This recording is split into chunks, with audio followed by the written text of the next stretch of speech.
Silvia, da Parigi a Cortina in bicicletta, perché?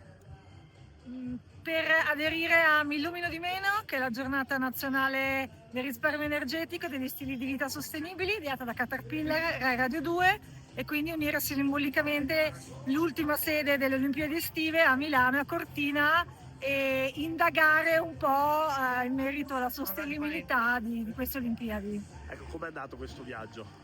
È stato lungo, adesso festeggio quasi 1400 km da sola in autosufficienza, quindi ci sono dei momenti di grande euforia, dei momenti di sconforto, ma è andato bene, sono contentissima di essere qui, ho raccontato raccolto tante testimonianze, alcune ovviamente molto positive, altre più critiche, mi sono fatta un'idea e comunque sono contentissima, io sono un'ex giocatrice di basket professionista, quindi le Olimpiadi sarebbero state un sogno, quindi già essere qui è stupendo. Ecco, da ex sportiva appunto, che cosa rappresenta lo sport per te, ma soprattutto cosa deve rappresentare per la società?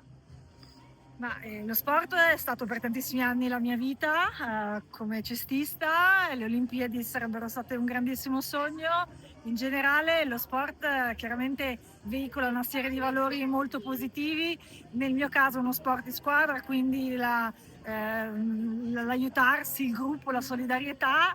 E spesso purtroppo diciamo in alcuni sport è un momento in cui i soldi, diciamo il business prevale, ma penso che lo spirito olimpico soprattutto qui sia la cosa più importante da celebrare. Cosa hai provato quando sei arrivata qui a Cortina? Intanto sono contentissima perché ero stanca, non ce la facevo più.